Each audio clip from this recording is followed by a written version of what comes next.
সারা দেশে জ্বালানি পরিস্থিতি কিছুটা স্বাভাবিক হলেও সংকট কাটেনি। পেট্রোল পাম্পগুলোতে এখনও দেখা যাচ্ছে দীর্ঘ লাইন। বেশিরভাগ পাম্পে মোতায়েন আছে আইনশৃঙ্খলা রক্ষাকারী বাহিনী। মজুত নিয়ন্ত্রণে অব্যাহত রয়েছে অভিযান। সহকর্মীদের তথ্য ও ছবিতে প্রতিবেদন। চট্টগ্রামের ফিলিং স্টেশনগুলোতে সকাল থেকে চালকদের দীর্ঘ লাইনে অপেক্ষা করতে দেখা গেছে। মঙ্গলবার সকাল 9:30 থেকে 10টা পর্যন্ত ফিলিং স্টেশনগুলোতে জ্বালানি তেল দেওয়া হয়।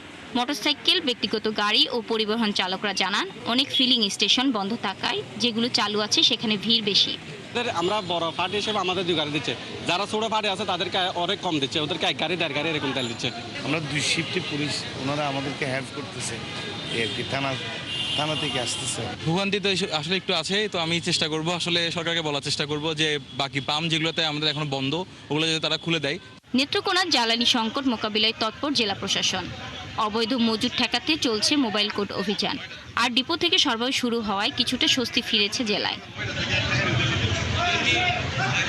গত কয়েকদিন ধরে নেত্রকোনার বিভিন্ন ফিলিং স্টেশনে জ্বালানি সরবরাহ স্বাভাবিক রাখতে মনিটরিং জোরদার করেছে জেলা প্রশাসন। গত কয়েকদিনে জেলার বিভিন্ন স্থানে একাধিক অভিযানে 800 লিটার পেট্রোল এবং 3500 লিটার ডিজেল জব্দ করা হয়েছে। চাঁপাইনবাবগঞ্জে মোটরসাইকেল চালকদের দীর্ঘ সময় লাইনে দাঁড়িয়ে অপেক্ষা করতে হচ্ছে।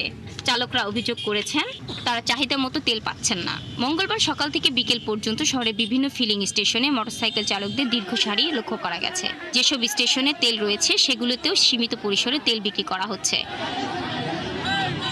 শিবগঞ্জ উপজেলার দাদন চকের একটি পাম্পে তেল নেয়া নিয়ে হাতাহাতির ঘটনা ঘটেছে।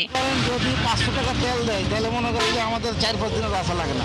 এই 100-200 করে তেল দেয়, মনে করেন 1-2 দিন পর আসা লাগে। ভাই 1.5 ঘন্টা মানে দাঁড়িয়ে আছি, প্রায় লাইনের আসা আলো দেখতে পাচ্ছি, সামনে আগে আসছি, মনে হচ্ছে পেট্রোল পাম্পের কাছাকাছি এসেছি। রাজবাড়ির তেল পাম্পগুলোতে ট্যাগ অফিসার নিয়োগ করার পর কিছুটা শৃঙ্খলা ফিরেছে, তবে কাটেনি ভোগান্তি। লম্বা লাইনে দাঁড়িয়ে তেল নিতে হচ্ছে মোটরসাইকেল চালকদের। শাকিলা সিথি, 71।